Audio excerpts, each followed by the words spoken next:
Hello, everyone. Welcome to the OECD Tax and Development Days 2024. This session is about a new project on financing social protection through tax reform in developing countries. This project is carried out by the OECD Center for Tax Policy and Administration and the OECD Development Center with the financial support of the Swedish International Development Cooperation Agency. This project aims at bringing together how much costs social protection and what are the financing options available by looking at general tax revenues, but also social security contributions and the contribution of informal workers that have financial capacities. In other words, this project aims at helping a reform process on social protection financing at the country level by contributing to a national policy dialogue on the one hand, and by providing country-tailored policy recommendation on the other hand. This project has already started with Senegal and will continue in 5 other developing countries. This presentation will start with Antoine Casal and Pablo Suarez Robles, who are both economists at the OECD, and they will present the project in more depth and explain the methodology, but also the tools that we are using. In the second part of the session, we will hear on the social protection financing challenges that are faced by Senegal today.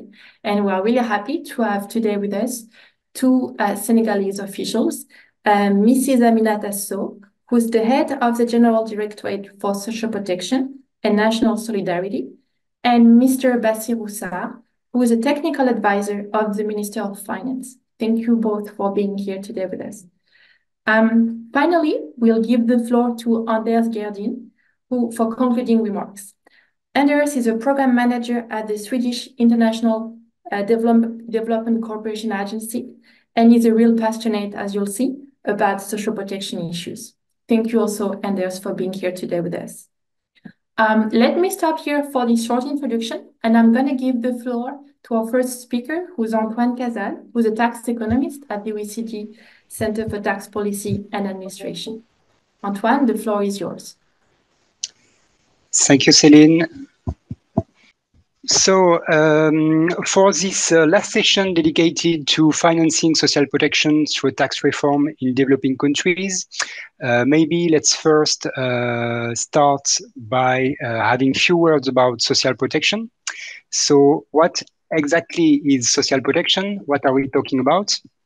So we can define social protection, and we'll define social protection as a set of policies, programs, and measures that aim at preventing or protecting all people from poverty and vulnerability, and this from childhood to old age.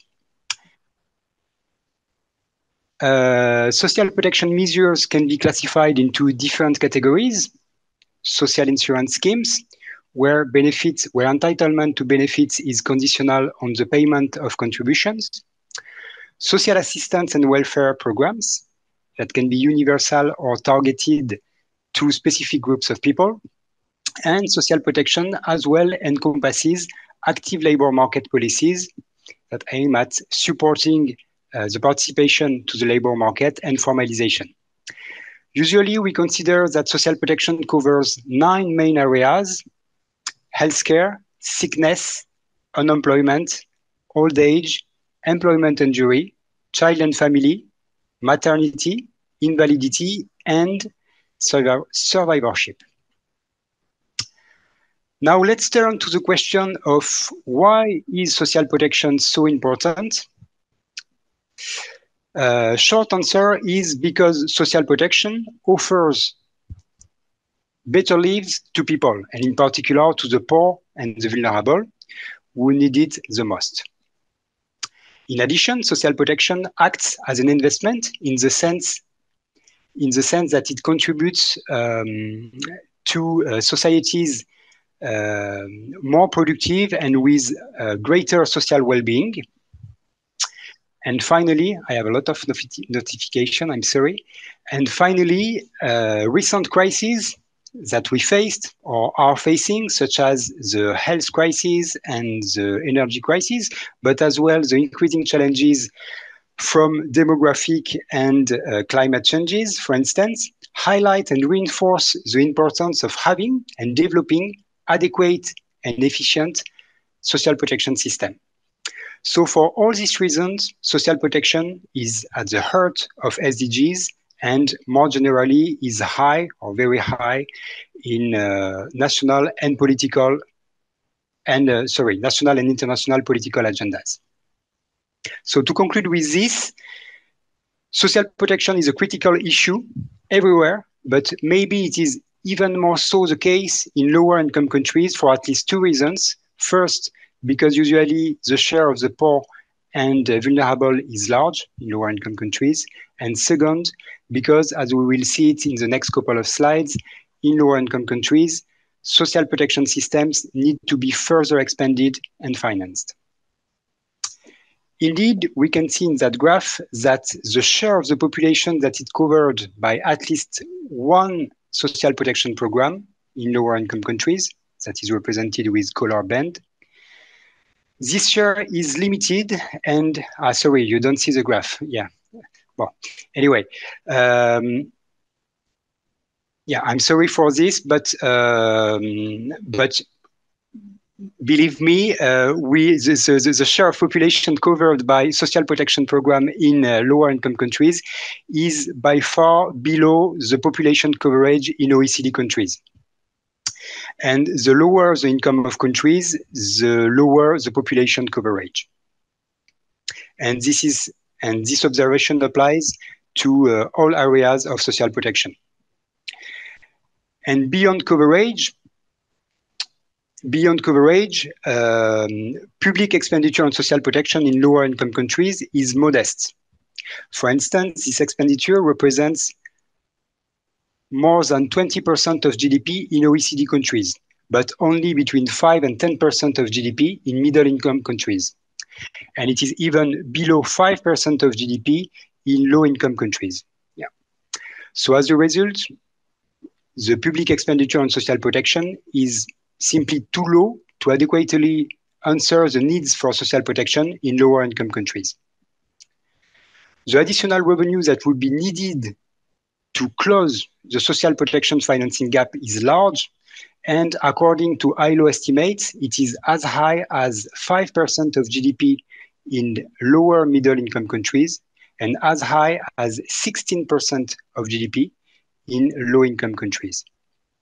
So closing these financing gaps is critical to enhance social protection systems in lower income countries, be it in terms of benefit levels, in terms of quality of services, and in terms of population coverage. And how to close these financing gaps for social protection is precisely what is at stake in the project we run at the OECD with the support of the Swedish cooperation, the project called Financing Social Protection Through Tax Reform. To be a bit more specific about this project, under this project, we have a framework that explores 5 different and interacting strategies for financing social protection.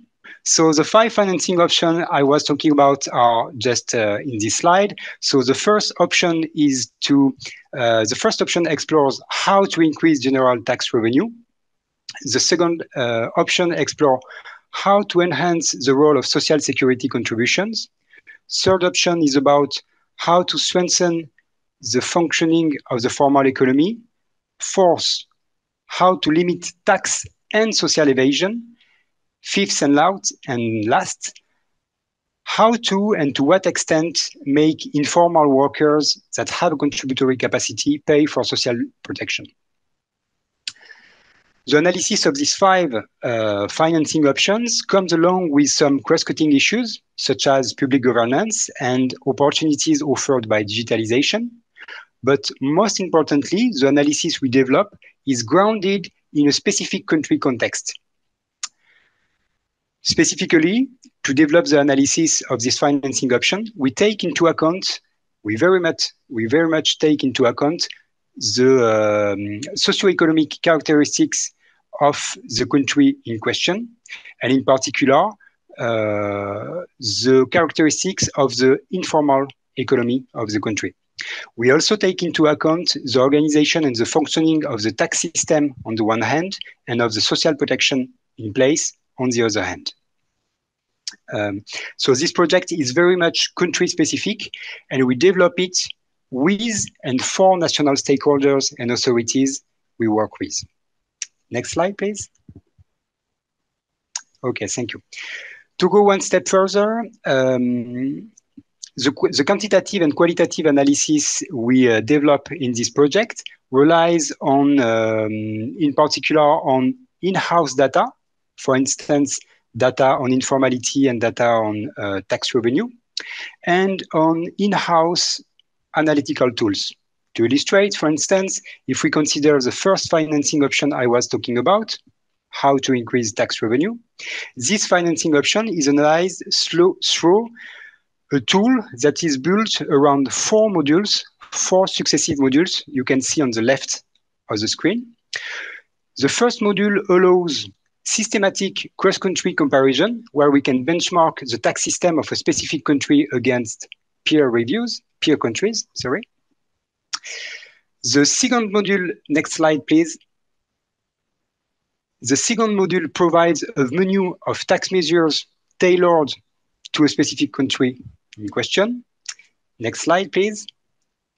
While the third module assesses these tax measures according to a set of evaluation criteria. Next slide, please. And finally, the module 4 provides estimates of revenue potential from general tax revenues based on a frontier model, and from specific relevant tax measures that have been identified in the module 3. So I will stop here the overview of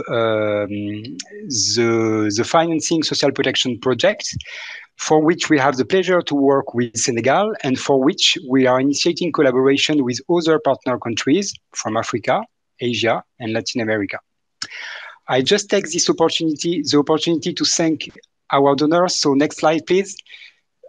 So I thank our donors for their support to our work and our tax-related project. And in particular, I thank the SIDA for its support on the Finding Social Protection project. I stop here. Thank you, and over to you, Céline. Thank you very much, Antoine. Let me now give the floor to Pablo Suarez Robles, who is an economist from the OECD Development Center. And he's going to give us a bit of an overview of how to extend social protection to informal workers. Pablo, I think your slides will be shared by Yasmin, but you have the floor. Okay, perfect. Thank you very much, Céline and CTP colleagues, first of all, for having me in this important discussion, in this important session, and also for the opportunity to present the work done by the OECD Development Center. And good afternoon, or good morning, depending on where you are, to everyone. So I'll try to stick to the time limit, but feel free to stop me if I'm exceeding the allocated time. So I will devote this presentation to the extension of social protection, and more precisely to the extension of social insurance to informal workers. Next slide, please. Okay, so at the OECD Development Center, we have the chance to count on a new database, the KIBI database, so the key indicators of informality based on individuals and their households, that provide comprehensive information not only on informality, but also on other interesting and important aspects, including social protection across a wide range of developing and emerging economies. So according to this data, we observe that the social protection coverage gap is rather low in these developing and emerging economies. And this is especially the case in sub-Saharan Africa, where in fact most low-income economies are located. We also observe that there is a large, quite important social protection coverage gap at the expense of informal workers. So on average, among the countries surveyed, we see that 37% of them, so 37% of informal workers are covered by social protection programs, as opposed to to 70% for formal workers. And we see that this gap is due to a large extent to contributory schemes. Indeed, we see that less than 10% of informal workers benefit or are covered by any contributory schemes, in contrast to formal workers who are more than 40%. Interestingly, we don't see a clear link between the coverage of non-contributory programs, so basically social assistance, and the formal or informal status of workers. Actually, this depends very much on the regions. In some regions, we see that formal workers tend to benefit more from social assistance as compared to informal workers, and then the opposite is true in other regions. For example, in Sub-Saharan Africa, where we see in particular that there is a high correlation between informality and poverty, and also where, you know, social assistance programs are meant to be pro-poor, we see indeed in this region that social assistance tend to benefit more informal economy workers. Next slide. So now we're getting contributory schemes. We all know that this social insurance is typically cover formal employees. This is because for these individuals, there is an identifiable and clearly defined employment relationships between employers and dependent workers. Also for formal employees usually receive regular wages, and there's also contribution that can be shared between workers and employers. So basically what we observe is that contributory scheme social insurance is out of reach for the vast majority of workers in the formal economy. But still, some of them do have access to these contributory schemes. So it's important to understand who these people are and what are their profile. So from the data, we see that among these informal workers, contributory schemes tend to benefit those that are relatively better off, which makes sense because these individuals are those who have a contributory capacity. So we observe, for example, that on average across among surveyed countries, that only 5% of poor informal workers are covered by social insurance, as opposed to more than 20% of informal workers that have a better financial situation. It's also worth to note, but it's not that surprising, that access to social insurance is greater in urban areas. There, typically access to information, infrastructure, and services is more important. These services are more accessible, and we also observe in urban areas higher prevalence and higher incidence of wage employment. Next slide. So now turning to the central question of this presentation, so the extension of social insurance to informal workers. Here, it's important to start by looking at the employment status of informal workers, because informal economy is often like a black box, and in countries like, for example, Senegal, the incidence of informality can be extremely high, can reach 80 or 90% of the employed population. So it's very important to understand who are these people, and there is high heterogeneity within the informal economy and different employment statuses. So from our data, we see that the main employment statuses in the informal economy are on-account workers and employees. So two very different situations. For employees, there's this possibility of co-payments, both from the side of employers and employees. So this is an important option to explore. But for on-account workers, these co-payment possibilities are lacking. And these individuals are often confronted with high contribution rates, levels that are difficult to afford. So here the challenge is to find ways to make social insurance more affordable for these individuals. And different options exist, and we'll see in a bit some brief country examples. But for example, the gradual scaling up of contribution. So informal production units could start with a reduced rate of contribution. And as their business grow, develop, and the financial situation improve, the rate of contribution can increase progressively up to the standard rates. Another possibility is subsidies from the governments to finance social security contribution. This can be quite expensive, so this requires careful targeting and giving priority, of course, to those most in need. So probably individuals that are more affected by poverty and vulnerability. Another option is adjusting the contribution levels to, the contribution rates to income levels. So instead of having, a unique single contribution rates that apply to everyone, we could think of different contribution rate, the different contribution level. So the idea here is that the lower the income or the level of profits on informal purchasing units, and the lower the contribution rates. And another point I think it's worth mentioning is the settlement of social security arrears. We know that in the formal economy, this applies in particular to self-employed workers. Earnings and profit can be very irregular.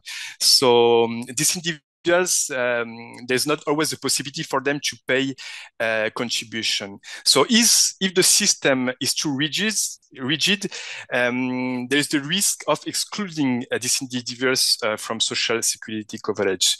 So here, the idea is to put in place different, tools and mechanisms to maintain these people in a social insurance, and even bring back previously covered individuals that had no choice but to leave the systems. So this could be payment plans, put in place moratoria, or interest and interest or fine cancellation. Next slide, please. So I briefly mentioned before the contributory capacity. This is extremely important. Hence the need probably to look at the distribution of informal workers by income class or financial situation. So from the data we see, unsurprisingly, that informal workers are for the most part poor or near poor. So basically, for these individuals, there is no contributory capacity or very low contributory capacity. So probably for these individuals, the solution is providing government subsidies and employee contribution in the case of employees when possible. But as you can see in this graph, some informal workers are in a much better situation, and the proportion of this worker is far from negligible in some countries. So basically, these individuals have contributory capacity, and there is a possibility for them to enroll contributory schemes without receiving any subsidy. Apart from that, we have to think about alternative way to extend social insurance to informal workers. One important thing will be to look at the household dimension. With the KIBE database, one advantage of this database compared to other existing international databases is that we have the possibility to measure informality not only at the individual level, but also at the household level. And we see it's not the majority of cases, but we see in some households that informal workers live with other household members that are formally employed. So there could be the possibility for these individuals to be covered indirectly by social insurance through these other household members that are formally employed. And the last point, I think it is important also to make, is the portability of social insurance benefits. We know that in the labor markets, many transitions can occur into and out of informal employment, but also between employment statuses. Individuals can move from wage employment to self-employment, and also the other way around. So anytime individuals move from one situation to another, there's a risk for this individual to be excluded from social protection. So here we have to think of different mechanisms that ensure that there is a minimum of portability across the different situations and statuses to avoid having this individual excluded from social insurance. Very, very brief country example. I won't go into details. There are many examples that we could mention, but for example, in Algeria, the CASNOS, the National Social Security Fund for Self-Employed Workers, allows new affiliates to gradually increase their contribution level. So this is basically what I mentioned before, and also to formalize their business, and they have a period of 3 years for that. We have a similar situation situation in Uruguay with the simplified monotributo regime. We can say many things about this very well-known program, but one important aspect is, as for Algeria, there's a possibility here for participants to start contributing at a reduced rate and progressively increasing these rates and over a period of 4 years. I can also mention Costa Rica. This case is interesting, thanks in particular to government subsidies that are targeted at workers with low contributory capacity. They really manage to increase the coverage of self-employed workers as regards health insurance and pensions.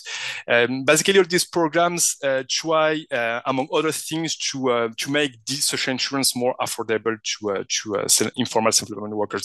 And last but not least, Mongolia, on a different topic, they passed a law recently in 2020, so the law on repayment of pension insurance premiums.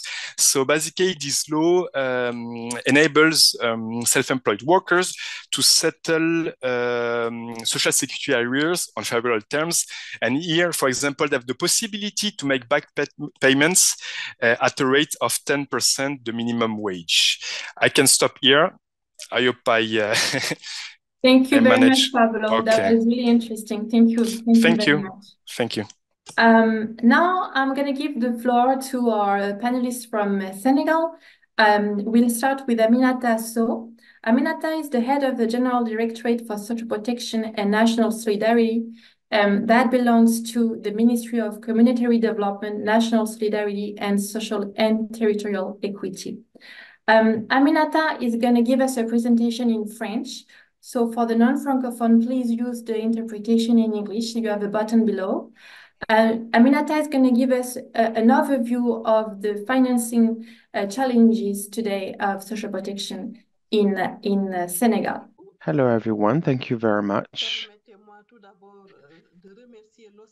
Allow me to thank the OECD for associating Senegal to this important conference to share their experience on financing social protection. We are going to give you a presentation articulated around 3 points. First of all, we'll talk about the context. Then we'll talk about taking stock on the financing of social protection, and we'll conclude on the challenges of sustainably financing social protection in Senegal. About the context, it is necessary to note that there has been a paradigm shift, and social protection is now considered as a human right, not a luxury.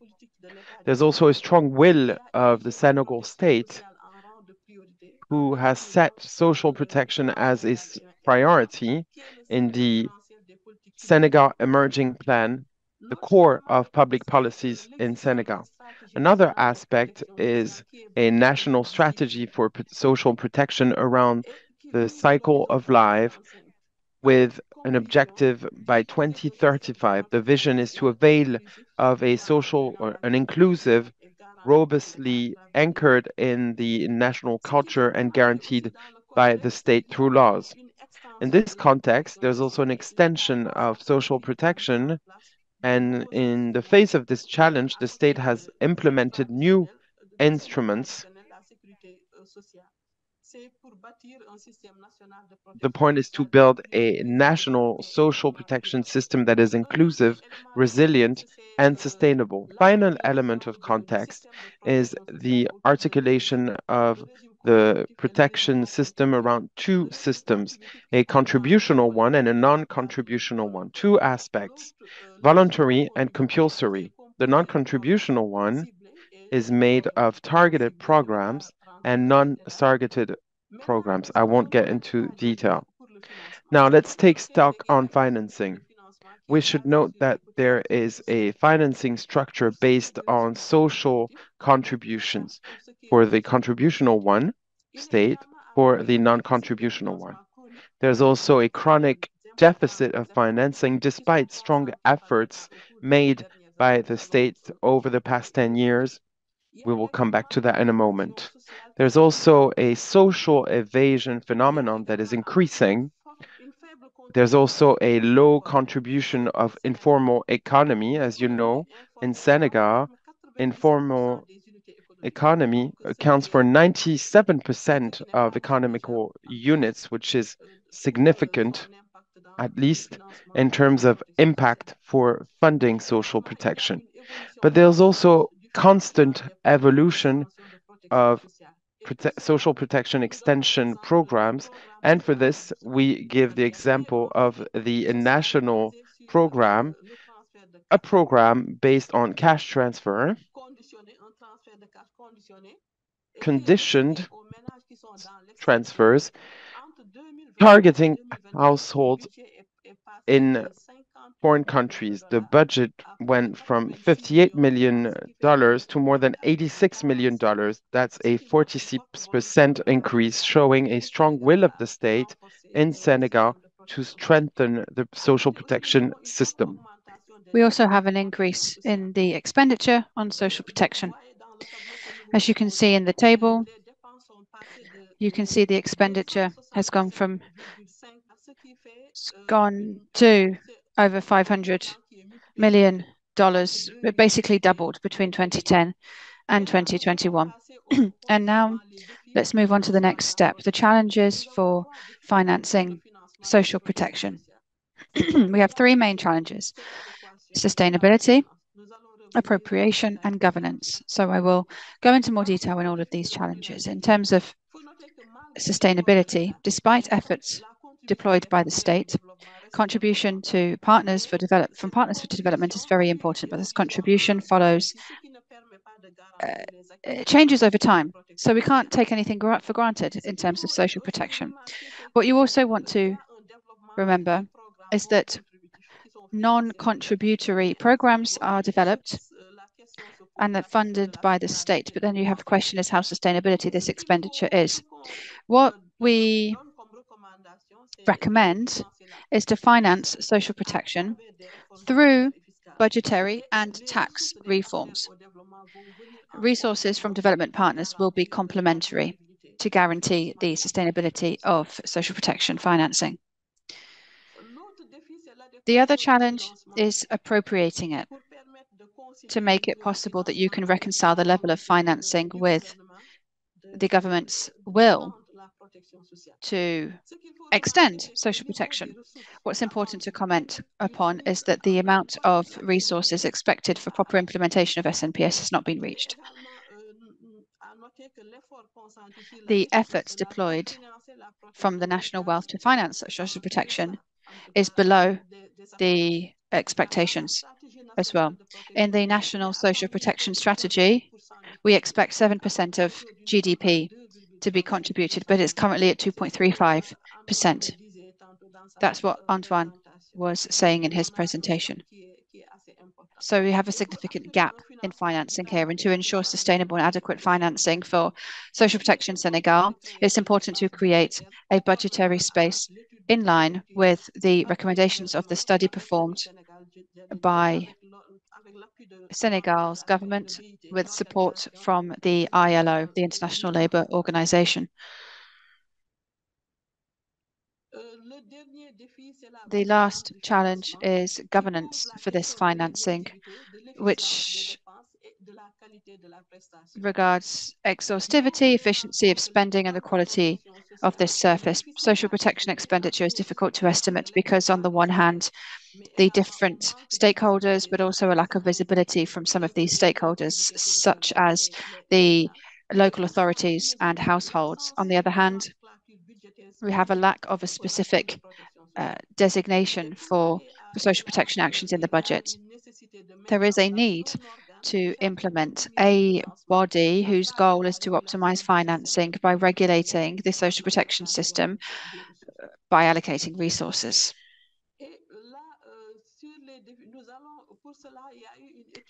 There was a study performed in collaboration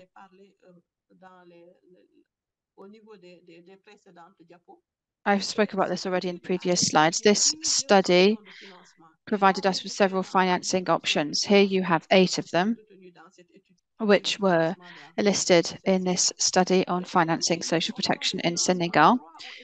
3 of them were recommended for Senegal, which can be easier to implement. The first one is to reallocate public spending, and I will come back to this in a bit more detail. The second one is to increase tax revenue. The third one is to broaden social security coverage by increasing the contribution of the recipients.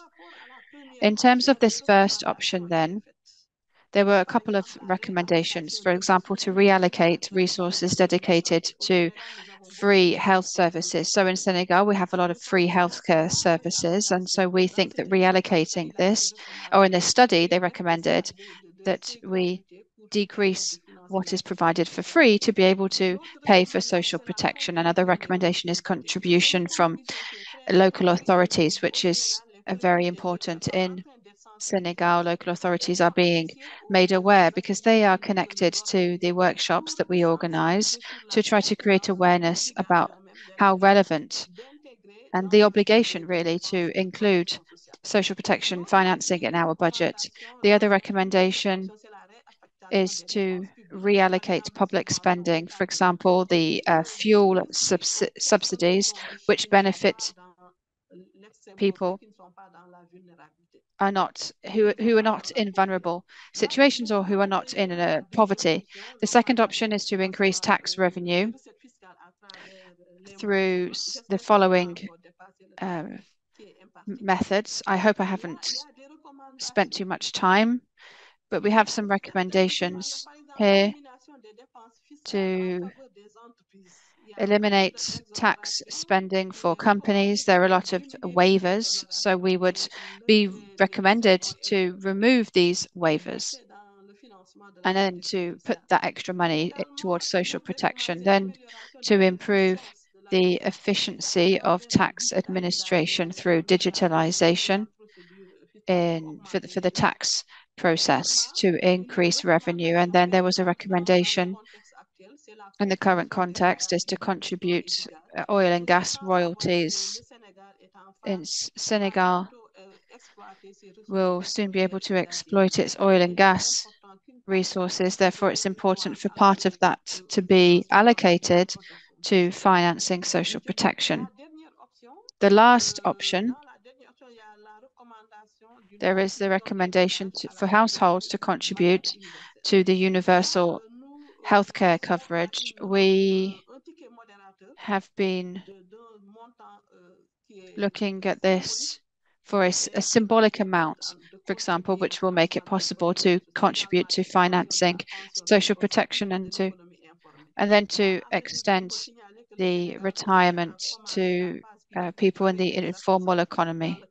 So we started working on this with craftspeople and artisans. It's very important for us. To conclude, it is necessary and indispensable for tax and budgetary reforms be implemented, as well as local authorities, people and companies be contributing to financing social protection to ensure that it is sustainable and lasts over time. The government has initiated the process to implement the Universal Social Protection Fund, and there is also a draft bill on social protection financing. It's quite advanced now, and it was adopted by the Council of Ministers on the 21st of February, and it is continuing the process to being implemented to be able to allocate some tax revenue to social protection. That's the presentation that I had for you today. Thank you very much for listening. And I'm here if you have any questions. Thank you. Thank you, Aminata. That was all very interesting. So I'll go back into English now for the rest of this session. Aminata, that was extremely interesting on the perspective of and the challenges of financing social protection in Senegal. I will now turn to Bassirou Sarr. Bassirou is a technical advisor of the Minister of Finance, and we are very happy to have you with us today to hear about the perspective and the views of the Ministry of Finance on that difficult question of financing social protection in Senegal. Bassirou, the floor is yours. Thank you very much, Celine, and thank you to the organizers of this very useful forum. I'd like to also, first of all, commend Aminata, who's a good partner of the Ministry of Finance. We have worked over the years on many reforms that are part of our budget support from the World Bank. And yeah, just to thank you for that, Aminata. And I'm glad to hear that you have the social protection law, which has passed the Council of Ministers stage.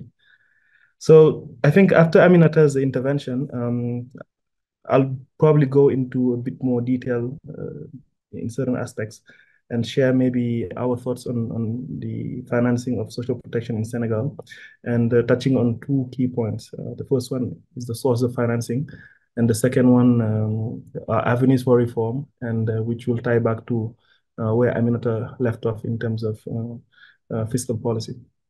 But before I go there, I think it's useful again maybe to remind ourselves of fundamental issues that we face in countries like Senegal in our tax and benefit system. And I think that the first one, of course, it has been discussed over the last 2 days, is the issue of tax morale. So basically the motivation of our taxpayers, whether it's individuals or firms, to comply with rules and regulation. And quickly, I mean, you tie it back to the efficiency of government and the efficiency of spending in many sectors. And in the case of Senegal, our social protection system is mostly tied to two things. The first one is cash transfers that Aminata referred to.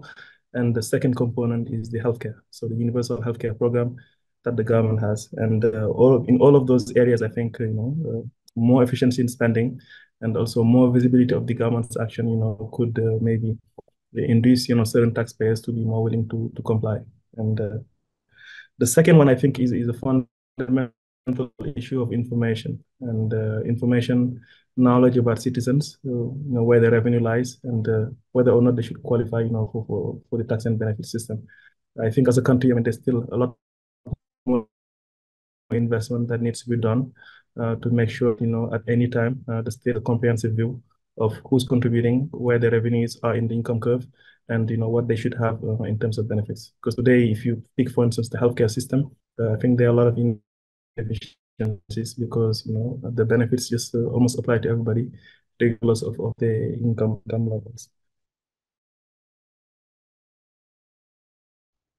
So having said that, I think again the health fund, which is part of our social protection system, is about 8%, while the goal is 15%. And as Aminata said, there are also expectations for local governments by law, I guess, to finance, I guess, the lower level of the healthcare hierarchy, when in fact the local governments only contribute 1% of that funding, which ties back again to their capacity, actually, the fiscal capacity. Fiscal capacity of local governments are very low, when in fact, by law, they have access to the most stable source of revenue, which is property tax. But again, that goes back to weaknesses in tax administration that we need to work on over time.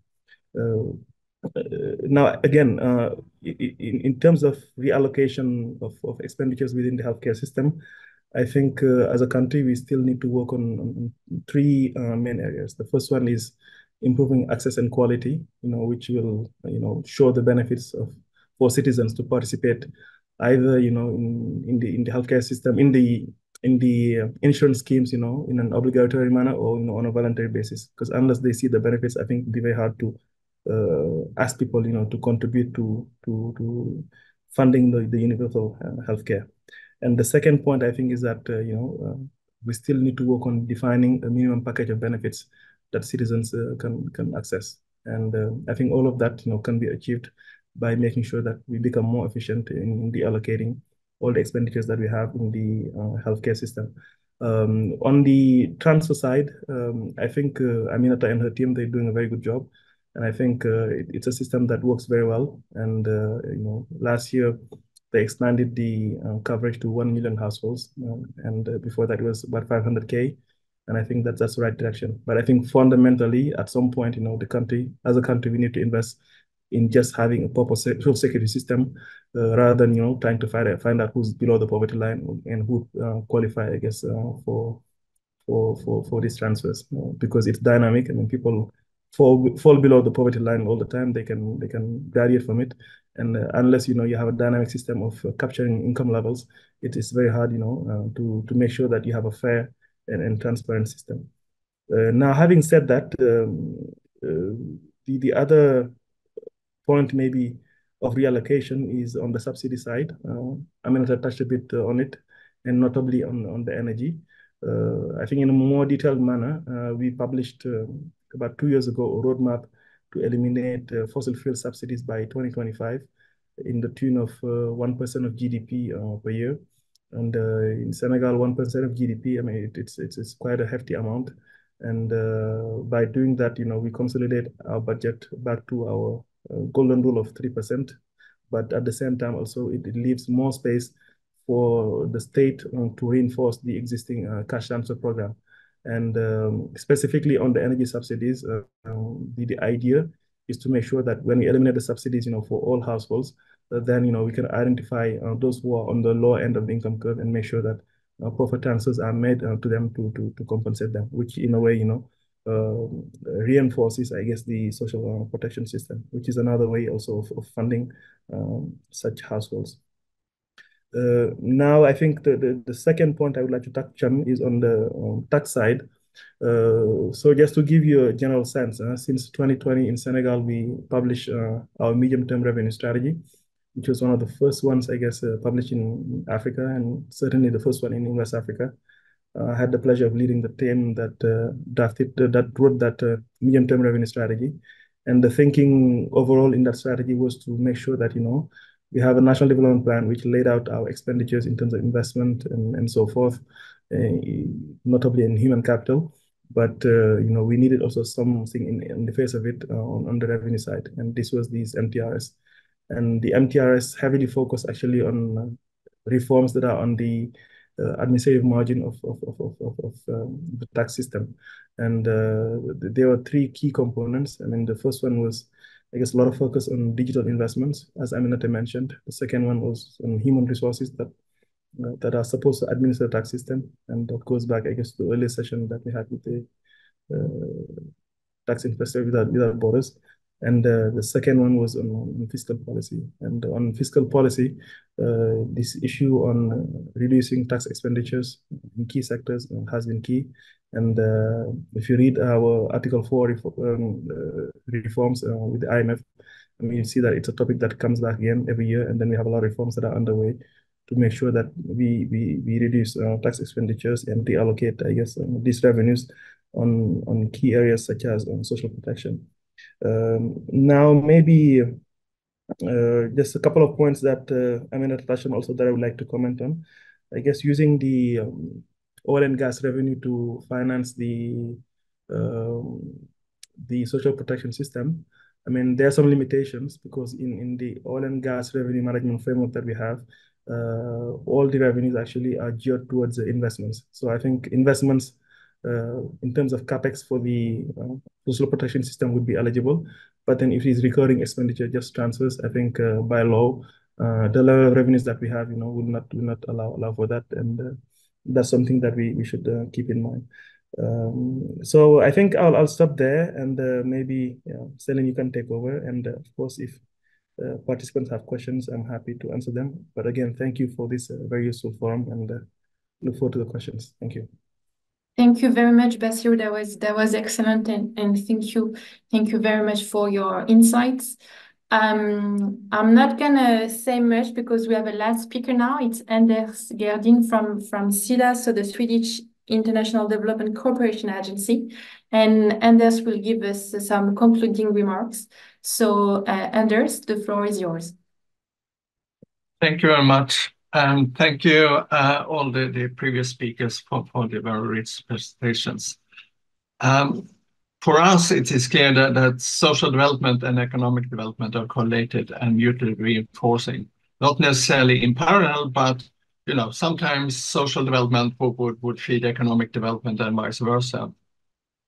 And I think that is the starting point on why we have this interest in this project that I mean, it's as we heard also from the presentation from Senegal, it's a very complex situation, and it involves very complex policy choices and how they mutually reinforce each other. But it's also important to have a view on what is short-term needs and what is longer-term consequences and or opportunities. And social protection is an essential investment in people and tying that social development with economic development. And Antoine made a presentation on what it contains, but it's important to keep in mind that it's not only about preventing or supporting people in times of crisis, but it also provides support to people throughout the life cycle. And in particular, it's also include labor market programs.